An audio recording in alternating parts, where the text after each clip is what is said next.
Hello viewers, সকলে কেমন আছেন? আশা করি ভালো আছেন। তো আজ আপনাদের আমি দেখাবো হচ্ছে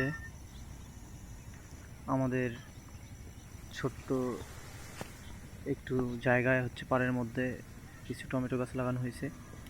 তো এটা হচ্ছে ওরকমভাবে প্রসেস করে লাগানো হয় নাই, শুধু আপনার ফেলে রাখা হয়েছে পাড়ের মধ্যে।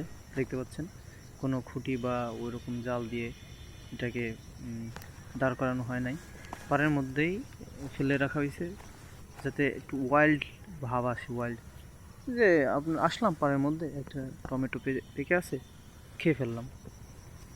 একেবারে এখানে মেডিসিন বা ওই সার ওষুধ ছাড়া স্বাভাবিকভাবে হচ্ছে, যার ফলে এটা খাওয়ার জন্য,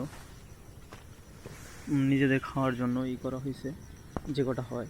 তো বেশ এখন তো শীত বাড়তেছে, যার ফলে হচ্ছে গাছের চেহারাগুলো আরও ভালো হচ্ছে। তো আশা করি যেটা আমাদের চাহিদা, মানে ঘরোয়া যে চাহিদা, সেটা মিটিয়ে মনে হয় কিছু বিক্রিও করা যাবে। গাছ কিন্তু অল্প, কিন্তু গাছের হচ্ছে শীত পড়ায় গাছগুলো খুবই সুন্দর হয়েছে। আর দ্বিতীয় হচ্ছে এখানে মাটিটা আপনার কি বলে এটাকে, জোপ মাটি আর ধাপের মধ্যে হয়েছে, তো এই জন্য গাছগুলোর গ্রোথ খুবই ভালো।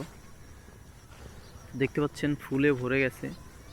প্রত্যেকটা গাছে হচ্ছে 1 কেজি 2 কেজি পরিমাণ, মানে অলরেডি 1 কেজি 2 কেজি পরিমাণ টমেটো হবে মনে হয়।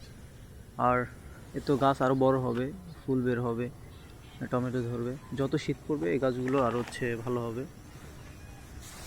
তো কফি, এই যে কিছু পাশে যে কফি গাছগুলো দেখতে পাচ্ছেন, এগুলোর চেহারা আগে খারাপ ছিল, বর্তমানে ভালো হয়ে গেছে। তো টমেটোগুলোর সাইজ দেখতে পাচ্ছেন, মাশাআল্লাহ ভালো। তো আপডেট পাওয়ার জন্য আমার সাথেই থাকবেন, আমার চ্যানেলটাকে অবশ্যই সাবস্ক্রাইব করবেন। আল্লাহ হাফেজ।